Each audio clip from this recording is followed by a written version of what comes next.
What's going on, y'all? It's Conscious One coming at you again. Hope everybody's doing okay.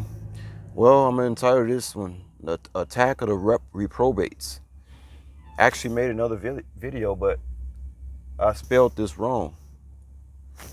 Sure, of course, as soon as I want to start a video, right? That's how it goes with me, y'all. But I don't think it's making that much noise on this video. But yeah, I'm going to title this one, Attack of the Reprobates. I don't know what's going on, guys. Looks like I'm going to have to change motels. There's no problem. It's like 1,000 motels around this airport. No big deal. I don't know. Y'all, last 2 or 3 weeks now, all these reprobates showing up. Yesterday I had an incident. It was a couple of. I'm not even gonna say the race in front of my door. Y'all can just figure that out yourself. When I checked into my room, even though it was only 2 or 3 p.m., I check in my room and these housekeeping dudes are in front of my door talking. 2 of them, and they're talking literally like they're talking by my door, and they got the vacuum on, but they're not vacuuming. They're just sitting there in front of my door when I check in.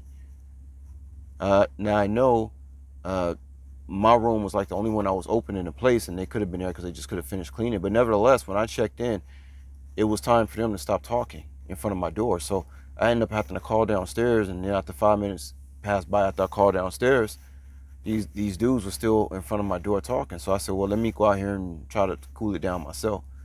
Went out there, told them could they pipe down a little bit. The guy tries to talk to me like I'm stupid. Don't you hate when low IQ people talk to you like you low IQ, and then that's when you're ready to go across their head? That's the worst thing, is when a low IQ person talks to you like you a low IQ. You have to immediately exercise your dominance over these low IQ individuals, because otherwise you'll be a victim of their reprobate tactics in nature. Okay, you have to be on the offense with a reprobate. So a lot of them in the world now, y'all. Everybody's brain is practically mush at this point, right? It's only gonna get worse. I tried to watch the movie Idiocracy. Y'all know that movie Idiocracy back in the day? Tried to watch that movie, only got through 10 minutes of it, and it scared me because I said, I know this is where humanity is really headed the next maybe 20, 30 years. I said, if I live in this type of society, I said, I'm afraid of what I'm going to have to do. You see what I'm saying? Y'all know what I mean? I'm afraid what I have to do. Hopefully I get taken up by a UFO. But sometimes I feel like it's my fault as a chosen one for these reprobates multiplying. Like I'm supposed to do about it. Like waiting for somebody to come out on a UFO on a chariot is just not going to work. Like it's actually the chosen one's responsibility to clean up this planet. Sometimes I think that way. I'm tired of waiting on somebody to clean it up. So now I have to practice at going on the offense for now. And at first I'm going to do that by getting in the gym and getting my bicep as wide as some guy's neck. It's a shame as a chosen one I have to resort to this type of nature, because it's not my nature to try to want to scare people and intimidate people. But I'm afraid, guys, in this reprobate world, if you're not going to do that, unfortunately, reprobates, they start creeping and crawling. It's like you got to be that, like roach spray, like they're insects, and you got to be that spray to kill them.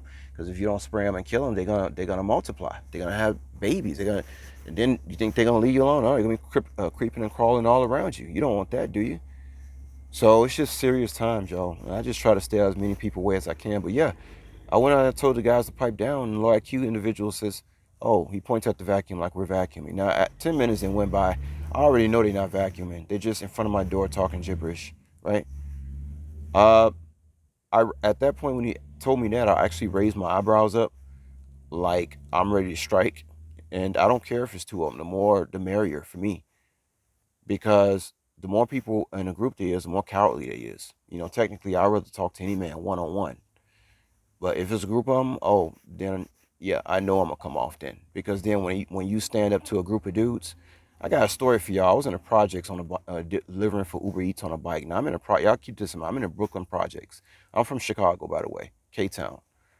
Uh, I'm rolling around like basically like Pee Wee Herman on a bike, but I didn't care. It wasn't like I was the only one. I was just the only brother doing it. You know what I'm saying? Well, no, I wasn't the only brother doing it. There was nobody out there doing it like me. Y'all know. Y'all see my face. Y'all know I'm telling y'all the truth, right? But I would stay out late hours, 2, 3 in the morning, 20 degrees outside on a bike. One time I stopped at the projects. I had a delivery, and I tried to ride my bike past these guys, these black guys, 5 of them. Of course, they gangbangers, all that, whatever, whatever.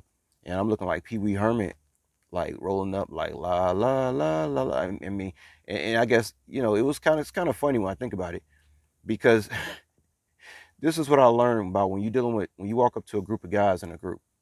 Now I'm telling you, these dudes were from the hood. One dude, so I'm trying to get my bike through the project door. It's the projects, y'all. And if I can get my bike in the elevator, deliver the food. A lot of my deliveries were in the Brooklyn projects, y'all. Half of my deliveries were in the Brooklyn projects. I'm talking about like I probably did like 1,700 deliveries in the Brooklyn projects.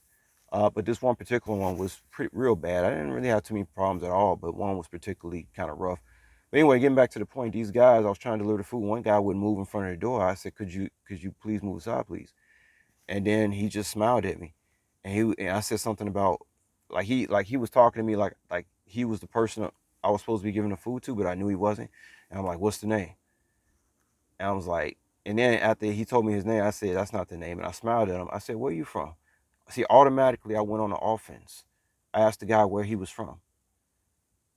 And then he said, well, how did that go? Oh no, I told him I used a tactic against him. I used the mind control tactic because everybody Chirac, right? So after he said the name, I said, no, it's not the name of my phone. I remember it's five guys. No, it's about 7 or 8 of them actually out there. Some of them bigger than me. Didn't matter. All black guys. And, he's the gangbanger type of black guys, y'all. It's no joke. I'm not joking when I say that. Police be in that area all the time. But anyway, I step up to one of the guys. And again, I say, what's the name on it? Because he wouldn't move out of my way. I said, oh man, I'm going to talk to this guy. And of course, I could tell he's about only like probably 19 years old. Keep in mind, I'm 40 years old at this point, right? I'm showing no fear. Y'all ever seen that movie called, what's the movie with that white guy with that suit and tie? I might have to leave it on link, but he was just walking around with a gun and he was just taking care of all his business with the reprobates. It was hilarious. I wish I could think of the name right now. I think what is the actor in that movie? Oh my God. I think it's Michael Douglas' father or something like that. Yeah, something like that. I don't know. Michael Doug. Yeah, I think it's Michael Douglas, actor called Michael Douglas. Anyway, I can't think of the title, but anyway, back to these black guys. So he gave me a wrong name. I said that's not the name. I said I'm from Chicago. Where you from? And then he said he was from Chicago. And then I was like, what part? He told me. I said, yeah, I'm from the west side of Chicago. I was like, yeah, the south side don't gangbang that much, but the west side, it's pretty cool. So I talked to him just like a brother. I didn't say anything derogative. I just wanted to know where he was from. I just decided to have a conversation with him since he wouldn't move and let me deliver the order. I'm like, okay, well, let's conversate. Maybe I'm a little lonely. I guess you are too. That's why we're going through this. So as I'm talking to the guy, one of the big homies, who's behind me, by the way, said, "Yo, get out of that." He said, "Get out of that man's way." And y'all know the rest of the story. See, but my point is of the story is that, and then the big homie told me, he said, "Dude, man, you got balls, man." He said, "You got balls coming up in here like that, man." This is what the dude told me, but he's only like 25. And I'm looking at him. I'm like, look, man, I told him, I said, man, I'm 40 years old, man. I'm said, I ain't out here trying to deal with y'all. And he just laughed. And that was it. And it was over. You see what I'm saying? I didn't get out of character. And I'm pretty sure he wouldn't have did that seeing how I'm looking right now. But I was in a big coat. I was actually only like 150 pounds at that point.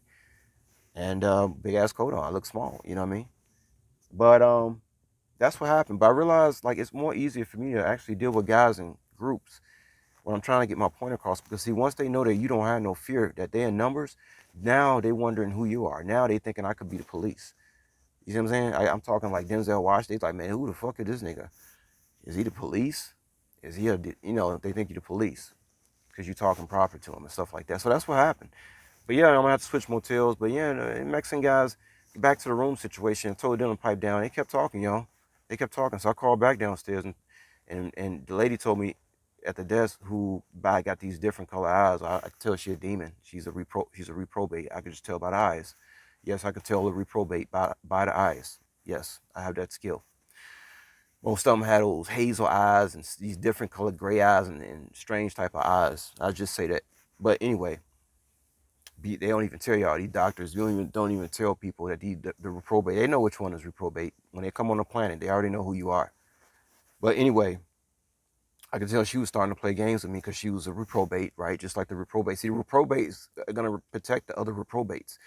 So I immediately told her I was going to talk to the manager, and she tried to put up an argument with me. I said, look, I'm on my way downstairs, right? Like, I'm on my way down there to talk to you right now. And I hung up the phone. Next thing I know, I get a call back like a minute before I about to hit that door from the manager and then apologized and made a move. See, why does it have to even get to that type of point? Why couldn't these guys just pipe down? I mean, the motel was huge. They didn't have to be talking in front of my door. That's why I feel like, it was done on purpose for some reason. Because people be getting jealous, y'all. Other races of men be getting jealous. They see you walking around as a black man looking good. They know most likely their girlfriend or whatever would probably find you attractive. Why? Because they find you attractive. Yeah, other males find you attractive because they reprobate, right? And then next thing you know, they got to figure out what you're doing, trying to get all in your business and trying to act tough with you because they know that you're not a reprobate, and anything that they have is probably, you know, like I said, their girlfriend they'd be looking at me, so they know that. Yeah, men think like that. I'm a man. I think like that. That's why I be on top of my game when I do have a woman. You know what I'm saying? But anyway, this happens. This is what happens when you're a smooth dude, a smooth Negro like myself. You got other races of men. Not only they women like you, they like you too. Long story. Nothing but queers and reprobates, y'all. Remember, definition of reprobate is a person that lacks moral discipline. They lack scruples. It says scruples, like common sense, common respect, common honor. You see, stuff like that. That's why I don't believe in equality, because we don't all have the same principles out here. That's why there's no such thing as equality. But anyway, y'all, I didn't say it enough. I hope y'all have a good day. Talk to y'all later. But yeah, time to switch motels. I don't know what happened, y'all. Too many reprobates showing up. Like the last 2 or 3 weeks, I know all these reprobates is showing up every week. It wasn't like that at first, but anyway, I'll take care of it. Take care, y'all. Peace.